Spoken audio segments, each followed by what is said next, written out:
Halo CE is home to many fantastic levels. They excel in the visuals, the level design, the atmosphere, and the storytelling. Each level does something unique from the last, and if you played the game, then you probably have a level in your mind that stands out from the rest. Maybe it's the silent cartographer, the assault on the control room, or even the library. Whichever level that is, for me, the level that has always stuck with me has been the truth and reconciliation. From the premise of it, the context of the mission, and the gameplay of the level, it's just fantastic all around. At this point in the story, we were able to escape the Pillar of Autumn. Then, after being the sole survivor of the crashed life pod, we were able to round up some of the survivors and learned that Captain Keyes has been captured. The narrative has been painting us as the underdogs and the Covenant as this strong, undefeatable force. They're more numerous, more technologically advanced, all while we're still picking up our teeth from the floor. And all of that makes the following mission hit way harder than it should, because under the cover of night, when the Covenant believed us to be defeated, we planned to covertly infiltrate the ship that is holding Captain Keyes in a prison cell and rescue him. This might as well be a suicide mission. We barely were able to hold off the Covenant on the Pillar of Autumn, and now we're about to storm into their home turf. Now, while this game does take place on what is essentially neutral ground for both humanity and the Covenant, that being the Halo Ring, this moment has us approach their already established territory and invade their closely guarded ship. And because of that, it makes this mission taste all the more sweeter. In a way, this feels like payback for what they did to our ship. In fact, this whole mission is a reverse of the very first mission. It marks a turning point in the campaign where now the human forces are the ones on the attack, and it feels almost therapeutic taking the Covenant by surprise. And that brings me to the first section of the gameplay. You're given a sniper rifle which lets you take out anything in silence, even if it doesn't sound like it.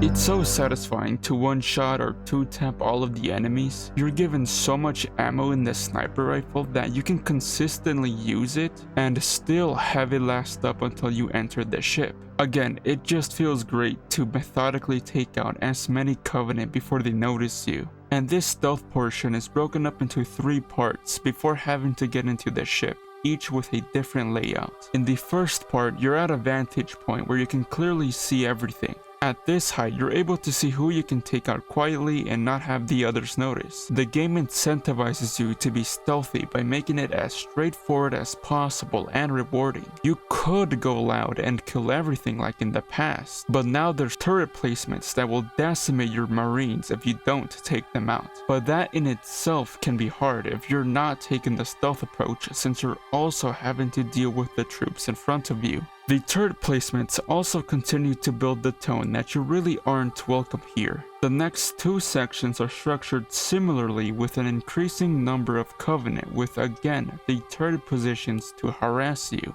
What I love about this first part of the whole level is that it's tension building. Earlier you could see the Covenant ship above the cliffside at the start, and with every Covenant killed, you know at the back of your mind that this is the easy part. Once you have the gravity lift in sight, you get a taste of what's to come in the form of multiple waves of Covenant. I was playing this on legendary difficulty, and the amount of enemies that came through was so much I genuinely thought it was glitched until it finally stopped. With the introduction of a new enemy, the pair of Hunters. Although Hunters are well known across the entire franchise, this marks their first appearance, and if you don't know about the Hunters, it takes you by complete surprise. They look intimidating, and if this is your first time playing a Halo game, you have zero clue on how to deal with them. Of course, their weakness is located at their backs, but the Hunters are such a great way to make the player feel anticipation for the actual mission. The Covenant really do not want you on board. Imagine the reaction they would have if you entered their ship. I've got a good lock on the Captain's CNI transponder. No Covenant defenses detected. What? There's no Covenant here. Think maybe nobody's home.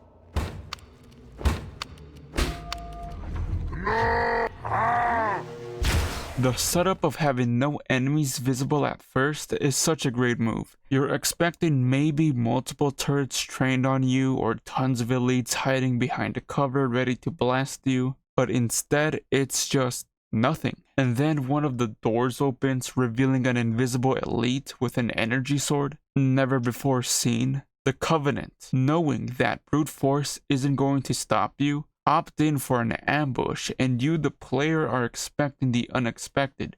But seeing that elite puts the fear in you. Now there's a different kind of elite that wears golden armor with a vastly greater shield strength. There's a million things happening at once. There's no time to admire the Covenant architecture. It's yet another endless onslaught of the Covenant, and this time they're not coming out of one singular point, but rather from all directions. The game compensates by giving you an invisibility cube in the room that helps you significantly. Finally, just like when you were at the gravity lift, the waves end with yet another pair of hunters. If it wasn't obvious, the name Truth and Reconciliation is supposed to be ironic. Boarding your enemy's ship and killing your way through it is the last thing you want to do when seeking reconciliation. The level design is similar to the Pillar of Autumn in that it's tight, long corridors where the fight is close quarters combat. However, you'll sometimes find yourself in large rooms like this one as well, and the difficulty from this and the first mission is insane. And it's not more difficult simply because there are more enemies. They will deliberately hold the craziest fucking angles known to man. Maybe it's how Bungie has placed the enemies, or how there's little space to create breathing room other than throwing a bunch of grenades, but you feel the pressure of being out of your element. Every little inch of ground you get is hard fought, and you have to play so well if you want to beat this level, and I love it. There's this part when you get attacked from both sides and you have to take shelter in this small pocket in the wall and take out the enemies before they reach you, and I like to think that it's the Covenant now implementing actual strategies to kill you.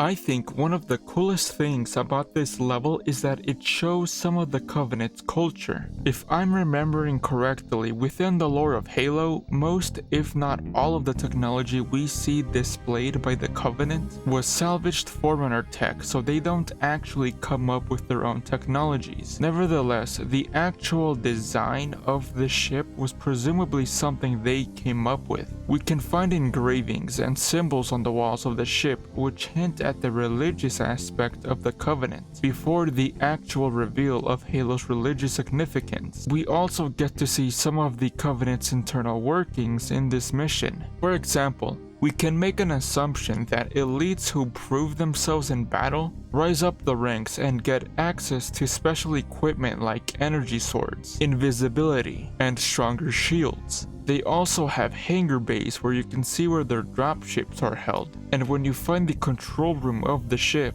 you can find a golden elite who presumably is in charge of the whole ship. After killing tons of Covenant trying to find the captain, Cortana informs us that the ship houses detention centers, where you can find Marines who have been killed in their cell. I like that we get to see the hatred the Covenant have for humanity, in that they're willing to take prisoners, but probably only for torture if you aren't someone important. After a little while, you can find the right detention center being guarded by another golden elite, along with two invisible elites and a couple of grunts. After dealing with them, you free Captain Keyes along with some of the Marines being held.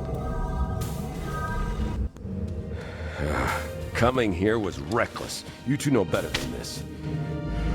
Thanks. Of course, in this cutscene we get the name drop of the game along with the setup of what Halo is, which leads into the next mission. The cutscene ends with you taking point, and right when you're about to walk out the doors, you're rushed by multiple invisible elites. At this point, you can feel the desperation of the Covenant now that they've realized Captain Keyes has escaped containment, and if the captain takes enough damage, the mission will end in failure. The goal for this part will be to kill your way back to the hangar that you saw earlier and hijack the ship that's there. This part is pretty straightforward, except now you have to protect keys along the way. Once you get to the ship, the mission ends with a cutscene. The mission isn't perfect. There's a lot of criticism that can be made. The inside of the ship can get very repetitive, and it's seen in the gameplay. Most of the mission has you fighting within the same purple corridors, and the sheer amount of enemies on this level